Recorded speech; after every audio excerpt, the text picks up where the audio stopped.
안녕하세요. 별다리 연구소의 파비앙입니다. 2023년 지구인 여러분들에게 처음으로 소개해드리는 나라는 동양과 서양이 만나는 매력적인 나라 터키의 편으로 찾아왔습니다.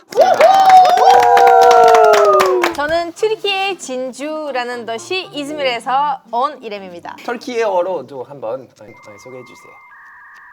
Merhaba, ben Türkiye'nin incisi İzmir'den gelen İrem. Memnun oldum. 약간 버닝이 살짝 있었어요. 안녕하세요 지구인 여러분, 저는 이스탄불 아주 특별한 대도시에서 온 제렌입니다. 모국어 모국어 잠시만요, 모국어는 좀 생각해야 될 것 같아요. 맞아요. 시간 드리겠습니다. 3초. 자, 하나, 둘, 셋 갑시다. Herkese merhaba, ben İstanbul Tarihi Yarımada'dan gelen Ceren. Memnun oldum. 안녕하세요. 저는 터키의 제동당 Iğdır이라는 도시에서 왔습니다. Merhaba, ismim Cevdet. Türkiye'nin Serhat Iğdır'ından geldim. Memnun oldum. 네, 안녕하세요. 저도 이제 제비드 씨랑 똑같은 도시 노아야 방주가 정착됐다는 소리 있는 그 커다란 아라라산이 이렇게 있는 그 예쁜 으들에서 왔던 알파고입니다. 진짜 길어요. 터키어로도 그렇게 길게 할 수 있을지 한번. 빨리 마무리할게요. 메라바 민넷 türkiye'nin uzak doğusu Iğdır'dan gelen 알파고 이긴날. 문법적으로 좀 들린데? 아니 까먹으신 것 같아요. 괜찮아요. 어차피 한국인이시니까 소개만 들어도 도시에 대한 약간 좀 자부심이 느껴지거든요. 이즈밀은 이제 휴양지로 유명한 도시고요. 따뜻하고 이게 여름에 되게 핫한 도시라서 진주라고 해요. 그리스랑 가장 가까운 도시고요. 그리고 제일 맛있는 과일은 역시 Iğdır 있죠. 살구랑 사과가 진짜 짱 맛있어요. 빨간 사과이라는 노래도 있어요. 한 소절 부탁드려도 될까요? 할 수 있죠. 오, 당연하지. 음악한데. 오. 네. 삐지 주세요. 자, Iğdır'ın al alması, ay balam yeme bal alması. 오. 저 약간 한국에서 뭐 짭쌀떡 뭐 이거 아니에요. 그건 아니에요. 그건 아니에요. 그런 거 아니에요. 이스탄불은 사실 저희가 제일 알만한 터키들. 맞아요. 예. 사람들이 약간 튀르키예라고 하면 대부분 다 이제 이스탄불을 떠오르는데 역사가 아주 깊은 도시이기도 하고 거대해서 중세, 근대, 현대까지 다 볼 수 있는 또 네. 유럽과 아시아를 연결하기도 하고요. 으드르는 진짜 재밌는 거 뭐냐면 네. 나라 세 개에다가 국경이 있어요. 아르메니아, 아제르바이잔, 이란. 그러다 보니까 으들은 좀 약간 문화적으로는 완전 짬뽕이에요. 이름이 왜 으들이냐라고 하면 예전에는 이제 덜골 제국이 있었잖아요. 덜골 제국이 이제 무너지고 이제 거기 이제 유명한 소리 있어요. 어우즈라는 사람 있고. 근데 도시들 중에 하나는 왜 이렇게 이스탄불 사람도 이렇게 얘기 안 했는데 그러니까. 뭘 이렇게 말이 길어요? 상상해봐. 내가 이스탄불에 왔었으면 여기 정확하는 거였어. 이스탄불에 할 얘기 더 많아요. 벌써부터 굉장히 흥미로운 얘기들이 나오고 있는데 진심이에요, 진짜? 아마도 편집상으로 아마 배속으로 나올 확률이 굉장히 높긴 하지만 일단 흥미로웠습니다. 고맙습니다. 감사합니다. 터키에서도 약간 지역 편견이나 이미지들이 따로 있는지 궁금하거든요. 있어요. 다 있죠. 있어요. 예를 들어 도시마다 있어요. 이즈밀은 가장 서쪽에 있는 도시니까 네. 이즈밀 사람들 생각은 동쪽에 있는 터키 사람들이 보수적인이라고 보수적이다. 네, 맞아요. 하고 그렇게 어떤 면에서? 뭐 술도 안 먹고 쉽게 말하면 종교적으로, 종교적으로 네, 종교적으로, 예. 보수적이라고 생각하시면 돼요. 동쪽 사람들도 서쪽 분들 되게 개방적이다. 개방적이다. 오픈 마인드. 너무 특히 이즈밀 사람들은 날레리라고 진실 아니었어? 팩트 아니었어? 저는 왜냐면 3년 동안 이즈밀에 살았어요. 근데 그 동부 지역에 대한 그 편견이 어느 정도 맡기는 부분도 있어요. 왜냐하면 네. 붙어 있는 나라들이 시리아, 이라크, 이란이다 보니까 이슬람 좀 예. 있는 국가들이다. 좀 치안이 안 좋다. 아, 사람들 맞아요. 다 총 들고 있다. 소양 사람, 소양이라 하겠지.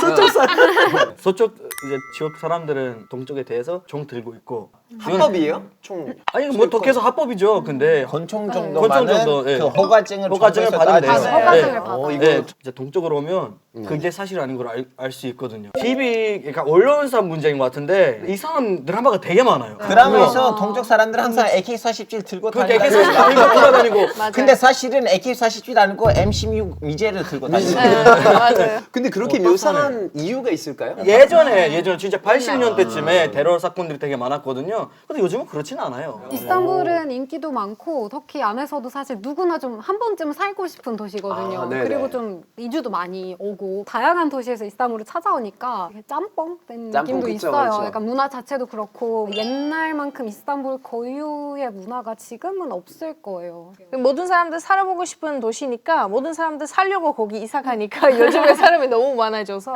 많이 복잡해지고 길도 많이 막히고 서울보다 훨씬 많죠 사람이. 많죠. 그래서 훨씬 요즘에 많죠. 사람들이 열받는 상태예요 다들. 저는 이스탄불 가면 조금 무서워요. 예민하죠, 계속. 예민해요. 예민해요. 큰 도시 특징이죠, 뭐 사실. 네. 이제 혼잡하고 이제 스트레스 많이 받다 보니까 아무래도 다른 지역에 있는 사람들보다 덜 착하고 이스탄불 더베기 잡기가 이제 힘들어졌어요. 지방에서 엄청 많이 사람들이 이주하다 보니까 최근에 와서도 지금 난민들도 많아요. 그리고 좀 이스탄불 사람들이 이즈미르에 대한 희망이 되게 크거든요. 뭔가 약간 내가 임차를 하면 무조건 이즈미르에서 살 거야. 약간 저희 부모님도 사실 지금 그런 생각을 가지고 있고 언젠가 터키 돌아가면 무조건 이즈미르에서 살아야겠다. 아이, 고맙습니다. 여러분 들으셨죠? 이스탄불뿐만 아니라 이즈미르도 오세요. 일단 뭐 여러분 혹시 튀르키예에 이렇게 부동산 하실 생각 있으면 이즈미르로 해주세요. 그렇죠. 집 가서 올라갈 수 있습니다. 그 최근에 국명이 터키에서 튀르키예로 변경되었더라고요. 이 튀르키예 사람들은 그거에 대해서 어떻게 생각하는지 저는 궁금하거든요. 굳이라고 생각했었거든요 저도요. 사실.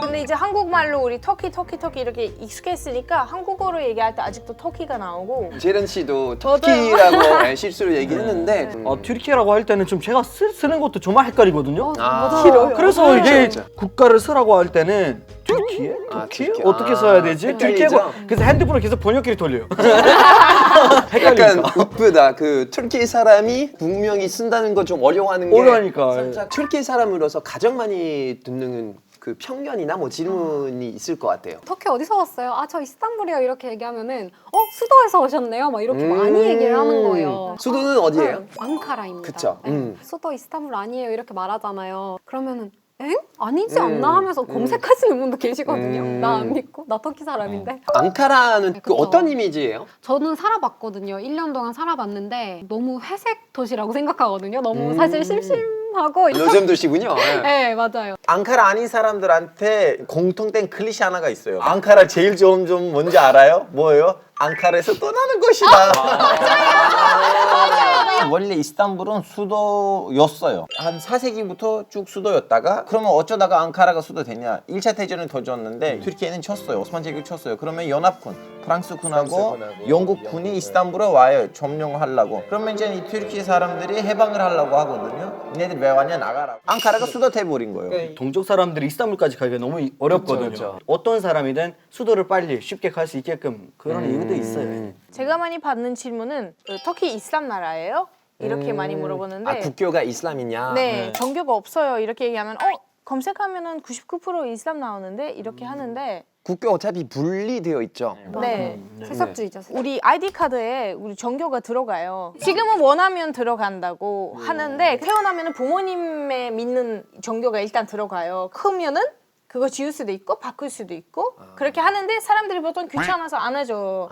그러니까 이제 이슬람 사람들이 99%로 이렇게 나오고 그러면 통계도 사실 틀리겠네요. 그렇지, 통계는 확실히 틀려요. 특히 요즘 시대는 안 믿는 사람들도 무교가 많고 뭐 진짜 생각보다 많아요. 네. 저는 최근에 터키 대사관 가서 재발급 받았거든요, 아이디 카드를. 새로운 아이디 카드에는 종교에 대한 아무 정보는 안 써 있어요. 대신에는 안에 칩이 있는데 이게 NFC로 찍으면 정보가 다 나오거든요. 그 주민등록증 안에 칩이 들어가 있다고요? 보여드릴 수 있어요. 진짜로? 진짜로. 뭐예요 이거? 진짜로. 터키는 완전 요즘에는 잘 나가고 있어요. 터키 플렉도 이렇게 돼 있고. 신용카드 같아요. 엄청. 신용카드. 이거 돈 또 뽑을 수 있어요. 아 그래요? 진짜로요. 튀르키예 나라의 특징 색깔이거든요. 투르카즈. 저는 7년차 터키에 못 갔어요. 그러니까 저 없어요. 본 적 있어요? 이제 봤습니다. 조금 앉으실래요? 옛날 거 완전 옛날 거. 무궁화가 박혀 있는 거 있어요. 종교는 이제 부모님한테 물려받긴 하지만 믿고 안 믿는 거는 이제 자유인가요? 자유지만 사실 가족마다 분위기가 조금 다른 것 같아요. 사실 한국이랑 좀 비슷한 것 같아요. 한국에서도 정교적인 분위기를 갖는 가정이 있고 아닌 가정이 있잖아요. 환경에 따라 많이 달라지는 것 같아요. 아니면 도시에 따라 보수적인 도시들이 있고 개방적인 도시들이 있어요. 그럼 대표적으로 개방적인 그 도시들은 어디? 이즈밀.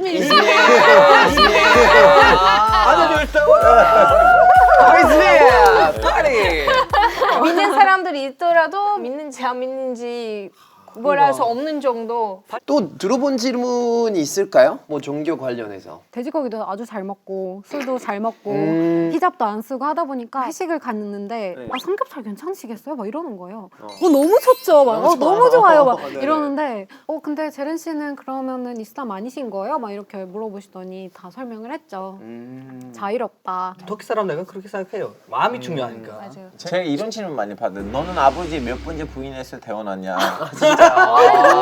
저도 이렇게 답변해요. 할아버지의 첫 번째 부인에서 나왔어요. 그게 무슨 말이냐면 지금 이 시대에는 일부 다처제가 지금 거의 없어졌어요. 일부 다처제는 뭐 사실은 중동평에서도 다루긴 했지만 사실상은 거의 없다고 보면 되는 거죠. 미안하지만 중동편 때 누구누구 출연했어요. 중동 사람들은 출연했습니다. 그때 좀 불러주셔야죠. 중동이라고 생각하세요? 갑자기? 참고로 튀르키예에서 결혼은 한 명 이상은 불법입니다. 아, 불법이죠. 네, 아. 법적으로는 안 돼요. 네, 그럼 튀르키예는 유럽 국가다 아니면 아시아 국가다. 터키 사람들을 어떻게 생각하나요? 아빠를 좋아해요, 엄마를 좋아해요. 그런 친구예요. 그럼 아빠는 좋아하세요? 엄마 좋아하세요? 따로 뭐 어쩔 때 누가 영토를 주느냐에 따라 달라요. 튀르키예라는 나라 자체가 좀 다양하잖아요. 문화 자체가. 튀르키예를 뭐 유럽이다, 아시아다 이렇게 지정을 한다는 것 자체가 좀 사실 좀 잘못됐다고 생각하거든요. 그래서 그냥 튀르키예는 튀르키예다. 저는 아직 결정 못했습니다. 아시아 사람들은 우리 아시아로 보고 또 유럽 사람들은 우리 유럽으로 보고 중동 애들은 우리 중동으로 보고 카멜레온이네요. 가면이 아니면 미꾸라지처럼 산다고 그게.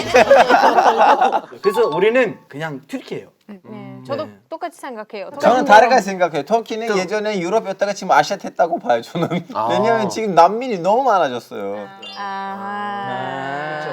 또 유럽 사람으로서 터키 사람 생각하면 축구는 같이 하니까요 뭔가 유럽이다. 그 외모나 문화도 뭐 비슷하면서도 뭐 약간 좀 다른 느낌이 있는데 바비안 씨는 이란에 가시면 이란 사람이에요. 저 중동에서 사실은 아랍 사람처럼 이렇게 보이는 사람도 정말 잘생긴 시리아 사람.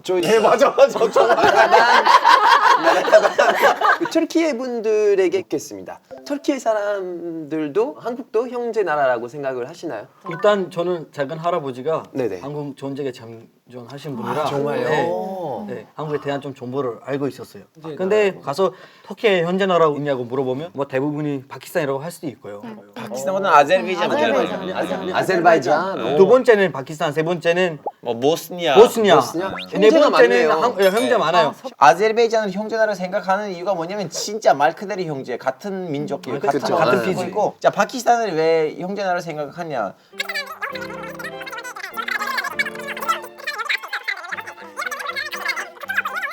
보스니아에 독립전쟁을 했을 때 터키 사람들이 가서 거기서 용병으로 사왔어요. 국경이 없고 인연이 없는 데들 친해진 나라는 한국이에요. 저거밖에 맞아요. 없지. 한국에서 산다 하면 터키 사람들도 저한테 물어봐요. 우리 한국을 되게 좋아하는데 한국 사람들 터키 사람들에 대해 어떻게 생각해요? 저는 인상적이었던 게 2002년 한일 월드컵 때 3, 4위 결정전에서 맞아요. 터키와 대한민국이 이제 만났잖아요. 네. 응원단에서 그 커다란 터키의 국기를 이렇게 흔들더라고요. 아, 예, 맞습니다. 맞아요. 네. 그리고 경기 끝나고도 한국 선수들이랑 터키 선수들이 이렇게 어깨 동무하고 굉장히 친한 모습이 비하인드 스토리도 하자면 99년에 터키에서는 엄청난 큰 지진이 일어났는데 그때 한국 정치인을 2만 불을 보냈어요. 저는 사실 얼마 전에 이제 월드컵 직관을 했는데 한국 응원단들이랑 같이 있었거든요. 터키의 사람들이 되게 많았어요. 그래서 항상 브라더 뭐 이렇게 악수하고 그러더라고요. 그래서 제가 경기 봤을 때 터키 페네르바체 팀 진짜 유니폼 입는 사람들이 김민재 정말 때문에 그러기도 하고, 김민재 선수 김민재 때문에. 때문에. 사실 저는 경기 보면서 되게 반가웠어요. 와, 그러면 그 터키에서 김민재에 대해서 어떻게 생각하세요? 축구의 괴물 벽 이렇게 생각하거든요. 맞아요. 예, 김민재님한테 이제 벽이라고 두알이라고 닉네임을 주고 이제 수비수니까 지나갈 수 없다라고 얘기했고 그리고 페네르바체에서 가실 때 많이 울었어요. 팬들이. 떠났을 터키 때 사람들이 그쵸? 많이 울었고 그리고 제가 예전에 김민재님이랑 한번 인터뷰하셨죠? 인터뷰했었는데 아 정말 네. 오 저한테- 자료 영상 민재 씨 안녕하세요. 아 너무 영광스럽고 너무 긴장돼요 지금. 저한테까지 댓글이 달았어요. 페네rbahçe 팬들이 제발 김민재한테 얘기해 주세요. 가지 말라고. 오, 그리고 예전에 김영현 씨도 맞아요. 페네rbahçe. 맞아요. 일단 페네rbahçe 사람들이 다 한국을 너무 사랑해요. 그 FC 서울도 예전에 감독이 터키의 네, 사람이었어요. 맞아요. 형제자나 많네요. 네. 맞죠. 터키에는 일부러 커피에 소금을 타서 신랑감을 테스트하는 그 소금 커피? 신랑이 신부 집에 가서 가족들끼리 만나야 되는데 신부가 남자친구 커피 안에만 소금을 넣어요. 그것도 사람 취향에 따라 달라요. 저는 고춧가루 넣은 사람도 들었어요. 그 여자한테 그 기회를 줘요. 설탕을 넣으면 남자를 좋아한 거고 소금을 넣으면 남자를 싫어한 거예요. 네. 약간 신호군요.